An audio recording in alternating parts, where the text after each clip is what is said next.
Hola, amigas y amigos. Welcome to the MíraLA Podcast. I'm your host, Arianna Lemus. This podcast is by women, for women, and anyone willing to listen to women. Enjoy the show.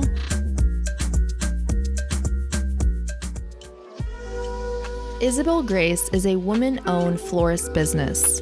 Aside from making beautiful bouquets for every occasion, she and her team plan events to help you celebrate all of your family celebrations and milestones.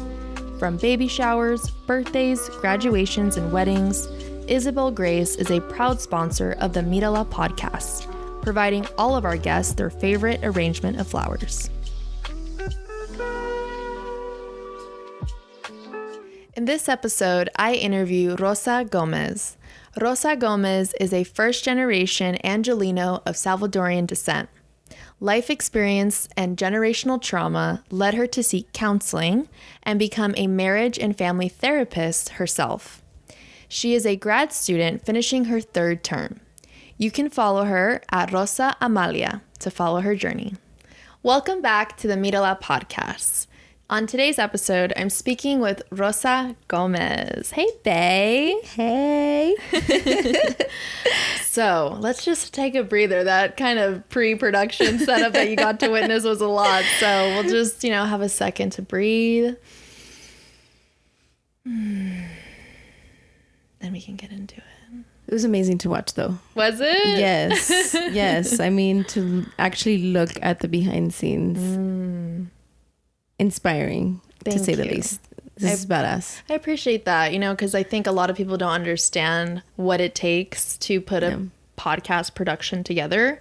I have a background in production, so to kind of now translate that to podcasting has been such a whirlwind. But as you can see, I have an amazing team of women behind me. As the podcast, it's by women. All my crew is women. When I have day players, they're also women. Today we have my mom, who you met. Yes, this is so badass. It's so, like I said, inspiring. Just because you're mentioning women, and I'm shocked at all that goes behind it. Like you just said, ignorance is bliss. My friend and I, during the pandemic, wanted to put a podcast together. We never actually did shit. But seeing this it takes a lot. So this is badass. Thank you. Thank you. Your flowers that we got you. Why don't we start? Give a shout out to our sponsor, Isabel Grace. What is the connection with lilies? Why are they your favorite? It was during my quinceañera, and it was actually stargazers that I had at my quinceañera. But I like orange lilies specifically now, just because the color. But I remember going to the flower shop for the quinceañera, and I was somewhat quiet when we were out in public with other people. My mom decided to do my quinceañera 2 weeks before my birthday because I wanted a huge traditional one. And that was the year that my grandma was diagnosed with cancer. So my mom came up to me. She was like, we're probably not going to be able to. I'm like, dude, just scrap it. We won't do it. I was the only girl. Oh, wow. So the quinceañera kind of meant a lot, But my grandma was sick. So I was like, no, let's just not do it. 2 weeks before my birthday, my mom's like, no, let's do it. And we went to the flower shop. And I saw the stargazers. And I just gently tugged on her shirt, and I was like, I like that one. I like those. And the girl was like, that is one of the sweetest ways to get your mom's attention, rather than yelling like other maybe kids do. And then I can't even remember, but I like those flowers, and ever since then I really like those flowers. It almost feels like you went with your intuition. It wasn't something that you had to think about. It was just something you felt. It was a feeling, right? Yeah. So yeah, I wanted to start there. So talk to me about younger Rosa, right? You brought up your quinceañera. Who were you then, and who are you now? Whew. Loaded. At 15, I was what's the word I can look for? Insecure, pretending that I wasn't. Relatable. I had my core people. I had multiple friends. I have to backtrack. Elementary school Rosa was not the same as 15-year-old Rosa. Right. There's that shift so that happens. It was several shifts, girl. Oh my goodness.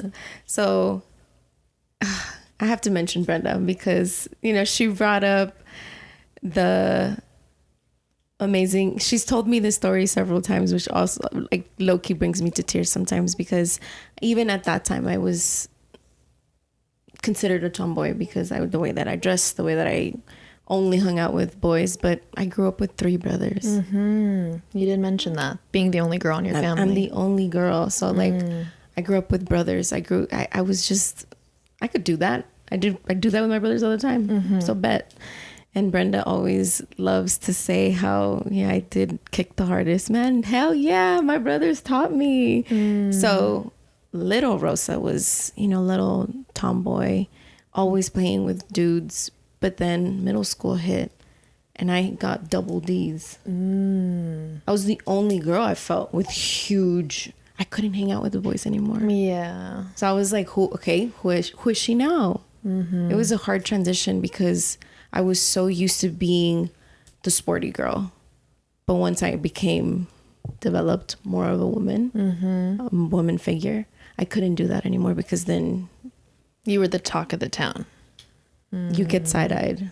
You get, looked at funny. Your mom starts, you can't hang out with boys anymore now that you have those. So it's just a huge transition. And then 15, I remember thinking back at my quinceañera pictures, I had just dislocated my ankle playing soccer. And in one of the pictures, I literally have my dress up and you can see my ankle brace from it being broken. Dislocated, my bad. And I still didn't quite know where I was going or like who I was. And my mom was finally able to take us to therapy. Really? And that was like a huge transition. It was my 16th birthday, actually, when we started going to therapy. You went as a family or you guys had individual sessions? We went as a family, but we had individual sessions with the same therapist. And literally that's where I'm an MFT trainee right now. That's where it started 16 years ago. I was 16 in a therapy office. As soon as I felt the safety, I knew then. I was like, I want to do that. Very cool. I still didn't know who I was. I still didn't know who Rosa was there, but that's where it started to shift. And being in grad school now, the woman you are today, what can you now say to your younger self that maybe you couldn't say to yourself then? It's okay not to be okay. I use that one a lot. I have, I feel like I have this, I'm always positive. I don't have to be. And I feel like now it's okay. I'm okay with my vulnerability. I'm starting to be okay, I should say. Starting to be okay with my vulnerability because I've struggled with it. Because I've always wanted to like maybe mask. Because it's not cute to be sad or be crying. It's not cute to do any of those things. Fuck that. It is. It's okay. It's okay to show your vulnerability and it's okay to not be okay as long as you say it and tell somebody. Like when you're struggling, like letting your circle know like, hey, I'm actually not doing okay. Yes. And to know that is strength and that is vulnerability. And being a woman, we show our emotions and, we have our 8-day cycle. So it's like 1 week we're very ambitious. The next week we're very emotional. I don't know what the exact phases are of, those weeks, but I just know that as a collective of women, like we go through stuff, we feel stuff. And to live in a patriarchal society and for our families or the people and even the women in our life to tell us that like we shouldn't showcase that vulnerability. And now in modern society and where we are with mental health and the conversation around it, we're definitely destigmatizing it. So being in your position, about to, graduate and go off into the workforce of becoming a family and marriage therapist, yes? Yes. What are you really excited to bring to the field? People that look like me. As much as I really appreciate my therapist, he was a male. He was Latino, which I appreciated, but I wanted to see maybe a Latina, someone that looked more like me. So I feel like like you said, you know, we're changing and we're shifting mental health and we're talking about it more, and it's very much emphasized now. And I think it's important now to go instead of taboo. So I just want maybe potential girls that are struggling with their identity. Maybe I want to talk to someone, but I want to talk to someone that looks like me. Yeah. I'll be that person, hopefully. And what would you say, or what's your advice? Maybe this is advice that you give yourself or your close friends. Our listeners are predominantly women. What would be your advice to those women right now that are listening, that are struggling mentally? Just give it a try. Just a small try. It's just someone listening to you. You don't even have to like keep going. Try talking to someone. I think venting is the most... Talk therapy sounds like, oh, you just do talk. Yeah, all we want to be sometimes is heard. 100%. Like, that's it. I just want to, you don't even have to say anything. Just sit there while I just word vomit or whatever. 100%. Just go try it. Give it a try. Give someone a try. What is the dynamic, you know, getting in partnerships, predominantly in like heterosexual relationships? Men seem to have a very solution-based kind of mindset when it comes to situations where women just really need to vent.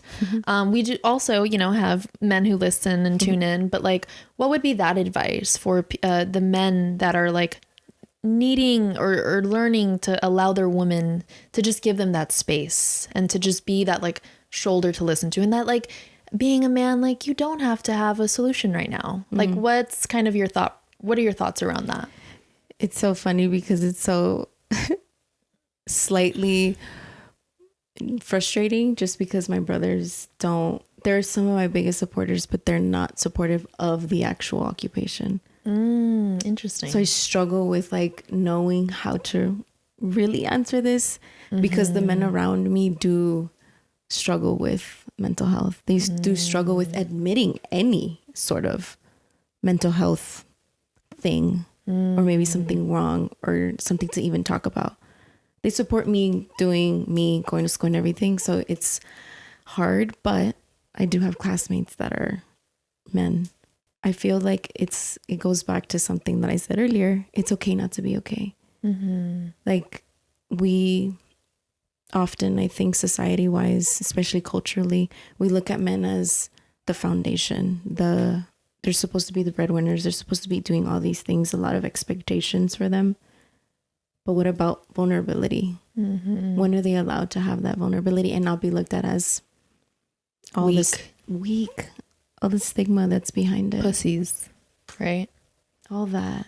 Mandilon or something like that. Or sensitive. Like sensitive has such a bad connotation to it. It is okay to be sensitive. Right. Do it. Be it. Own it. I feel like especially in partnership, you know, like it's very important for guys to be vulnerable and emotional with their partner because it builds this trust that sometimes maybe men couldn't even cry in front of their own mother, right? So once they have a woman in their life, they feel as though like, oh, because I wasn't emotional with my mom, that like, God forbid, I'm emotional in front of my woman who I'm supposed to be, you know, the strong man. Right. But at the end of the day, what I've learned in my journey is that like, whether you're a man or a woman, a person, we all carry masculine and feminine energy. And we see that. You could look at yourself, for example, right? You are a woman, but you have more maybe masculine energy at times, whether it's the way you dress, the way you talk, like however it may be. But then you see another man who maybe has a little bit more feminine features or, you know, gay guys, right? Yes. Like you see that energy and however you present yourself, you identify yourself. I think our society just really needs to come to an understanding that it's energy. And that whether a woman has more alpha and a man has more beta, whatever works for that dynamic in that couple, there's a lot of judgment.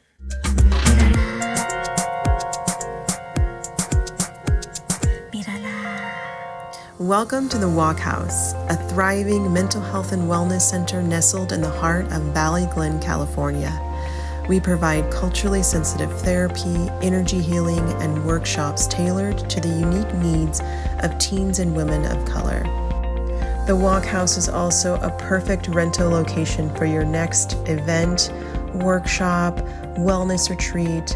It features 3 offices, 2 bathrooms, a cozy living room, library, and kitchen. And our private yoga studio is fully equipped with blankets, yoga mats, everything you need to have an amazing wellness experience. We're excited to welcome you to the Walk House.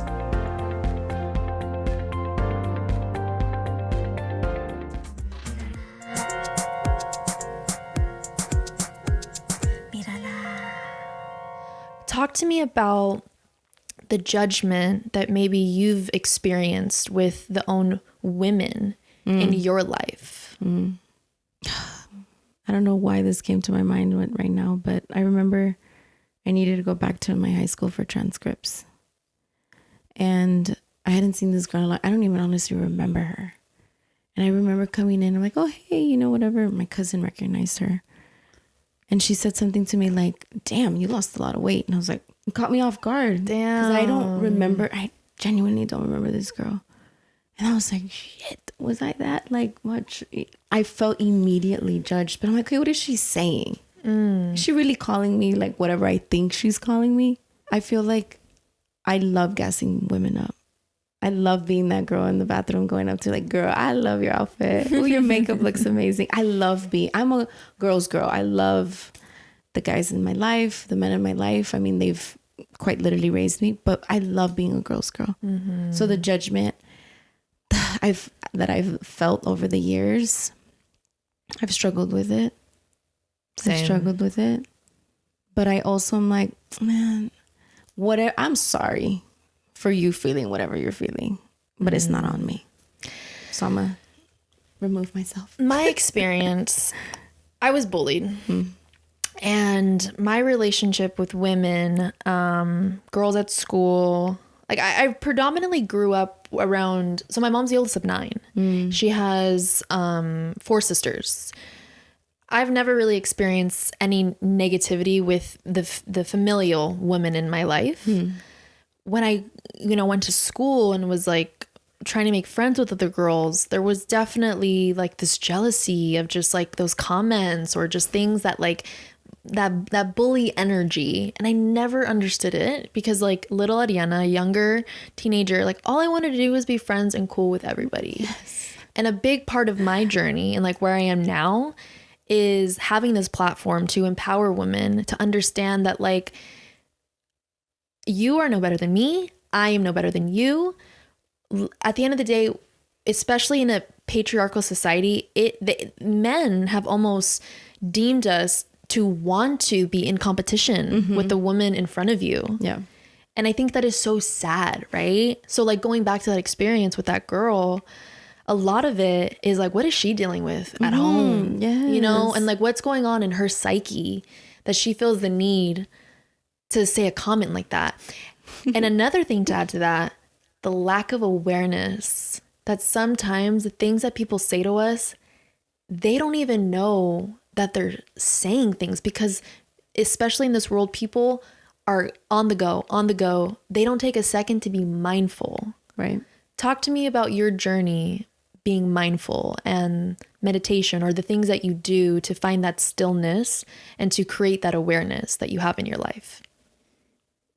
Girl, I wish I meditated. Just keeping it real, y'all. Okay. Just keeping it real. Let me be real. I wish that I can be that person saying here, like, yeah, I meditate twice a day, fucking 10 minutes. No. I honestly wish that I did though, because my therapist, we've in session meditated before. And it's great, but I have to be honest. I can't find the time. Meditation looks different for everybody, yes, right? Absolutely. Stillness looks different. Cooking is the type of meditation. Working out, because you're focused on one thing. Yeah. Versus like just you letting your mind wander, right? I have found going on walks, like a gratitude walk, is really helpful for me because I spend a lot of my work indoors at times. So if I can just be outside, get that fresh air, affirmations are really good for me. Writing has been really a big part of my healing journey. Where are you in your kind of healing journey? And like, what are things along the way that you've kind of picked up on that have really helped you in your mental health? Being honest with myself, I think, has been the biggest one, as far as maybe masking what I've been feeling this whole time. I have struggled with vulnerability for a long time, as far as like me boasting about, you guys should go to therapy, you should do this, you should do that. Meanwhile, I don't do it. I haven't been doing it. So definitely talk therapy. I dealt with a lot of weird childhood trauma, daddy issues, that I've had to also come to terms with myself, because I've been putting it off. I've repressed it for such a long time to stay positive, to stay that inside out.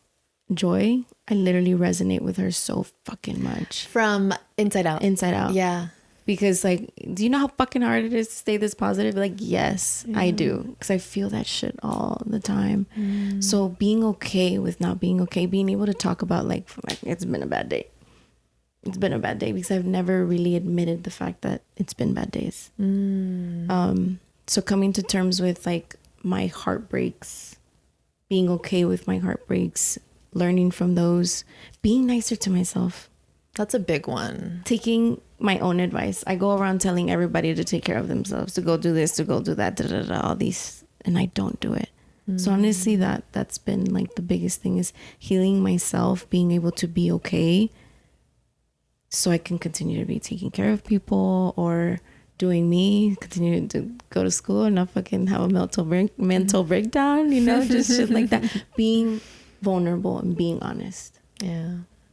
It's hard. It's hard to be honest with ourselves sometimes.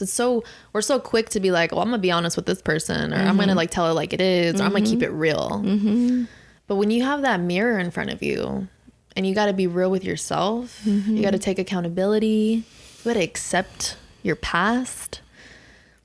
A big part of my journey is reminding myself that my past does not define me. It's informed me. What I didn't know then, I know now. There's a really big podcaster. I'm a big fan of him. He's a Latino that talks about spirituality. I'm not sure if you know him, Danny Morell. Girl, he's really good. And he's really allowed me to tap into my higher self. His podcast is The Higher Self. And accept myself, and accept that who I was is not who I am now. And being kinder to myself. You know, a lot of what we see in like the wellness and mental health space is like, love yourself, love yourself. But you can't love yourself if you don't accept yourself. You don't accept the bad things that you did to yourself, which is verbal or physical, the things that you've done to other people, because you're always going to be a villain or a hero in somebody's story. A lot of my journey as well has been people pleasing, constantly needing that validation, and to now be in a place in my life where the only person I ever have to validate, not even my parents, to go through that shift and just make myself happy. And if that triggers whoever in my life, that's not my business. Sorry, not sorry. Yeah, right? So you mentioned generational trauma. We could go as deep as you want to go, but I want to go deep. So talk to me about that trauma.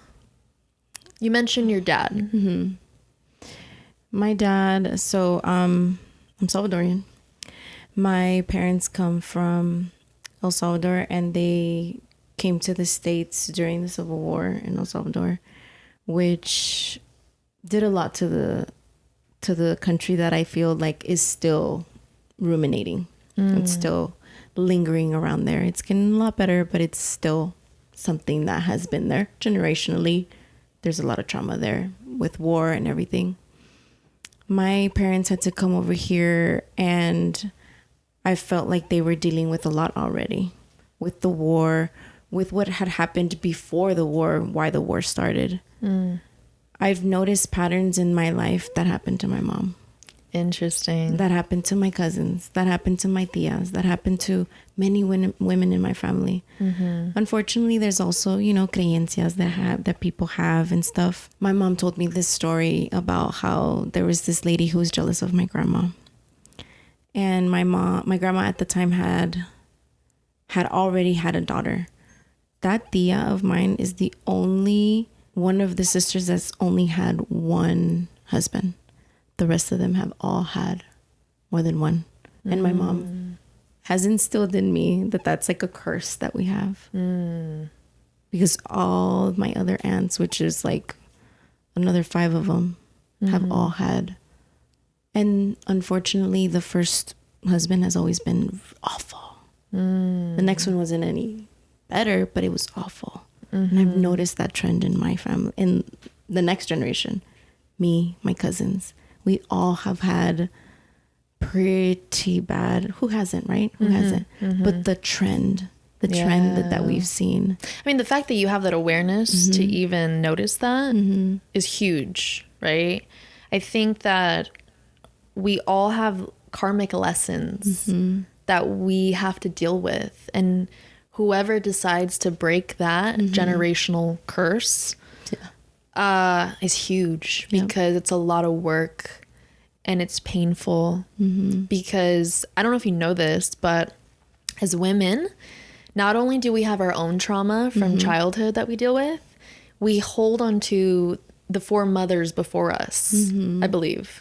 So like, I hold on to my mom's trauma, I hold on to my abuela's trauma, and then my great abuela, I think. And you're also holding your future. Yes. We're born with our eggs. Yes. You're also holding the future. So like us going through stress already, we're passing that on to the eggs. Already. You're mentioning the past, but it's also the future. This is true. You know, my classmate said that the other day, actually. She's pregnant. And she's like, I'm already stressing my baby out. Passing that. Jokingly, but it's like, fuck, you're right. We have that much power. We have the past, but we also have the future in us already. And we're passing that already. And knowing that information, right? Like for me, healing myself and my traumas and my triggers and being vulnerable and allowing myself to feel. Like sometimes, I don't know about you, but like I just catch myself crying out of nowhere. And sometimes it's like, what am I holding on to that my mind can't even comprehend? But if I were to judge myself like I did in the past, what good does that do? Because if I'm just going to continue to suppress and suppress and suppress, and then I have these quote unquote mental breakdowns, how is that benefiting me? So it's almost like as we all go through this trauma and feeling our feelings as women, don't question it sometimes. Sometimes you just gotta feel. Yeah. Maybe you're not even crying for yourself. Maybe you're crying for your mother. Maybe you're crying for your grandmother. And I think like the more that we can be more awakened to that and understanding that we're holding on to shit that's like not even our own. No. You know? I talk to my mom a lot about that, because I tell her, I'm like, sometimes I feel like you don't believe me because I'm so happy-go-lucky, because I'm so this. I'm like, girl, I'm struggling. Can you just, like, she's my safe space. Like I said, I have daddy issues. So I go to her for everything. I tell her everything. I should probably just say too much to her, too honest with her. But I tell her, I'm like, look, if you're not okay, it's okay. Let's cry together. We both have a hard time crying. So when I feel those feelings, when I'm like not in my throat, something, I purposely watch a sad movie because I know it's going to make me cry. Because sometimes it's hard. It's still hard for me to like accept that I'm hurt, that my dad hurt me, that my dad continues to hurt me.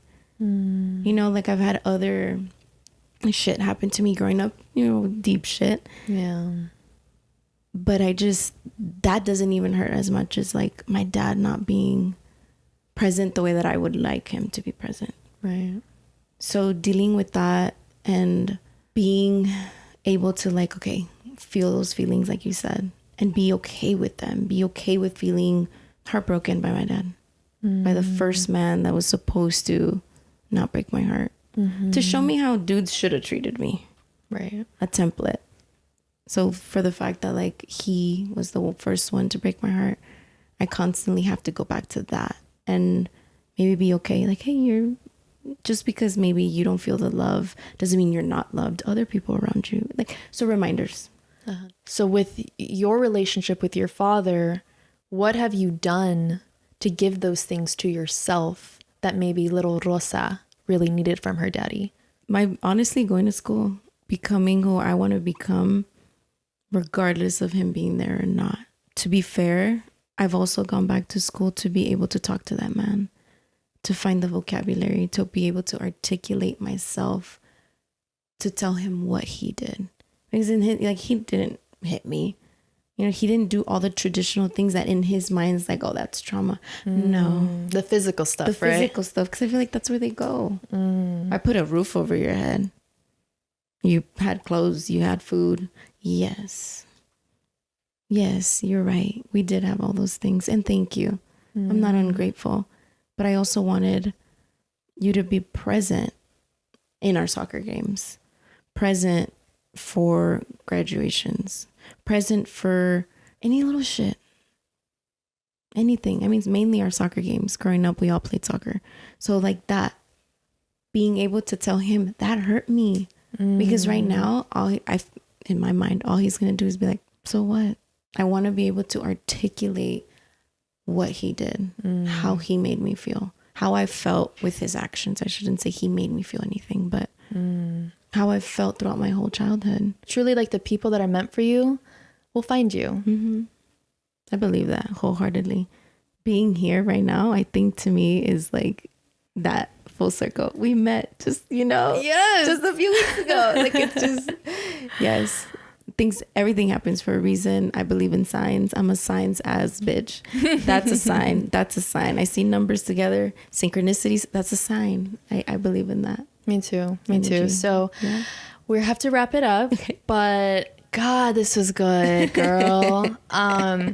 We're definitely going to have you back when you're graduated. I'd love to know like what that journey, continuing to follow you on your journey. Thank you for being here. Thank you for showing up for yourself, sharing your story, and speaking your truth. Thank you. Thank you so much for having me. You guys are all baddies. Thank you. Thank you. I love this. Love this. Thank you so much for having me. It's an honor. Honestly. It's an honor too. Thank you. Thank you. Thank you so much for tuning in to the MíraLA Podcast. If you are a woman and would like to be on the show, go to MíraLaPodcast.com. Follow us on socials at MíraLA Podcast. Use hashtag MíraLA Mondays. And if you want to support the show, subscribe, share with your amigos, and tune in for new episodes every Monday. Muchas gracias.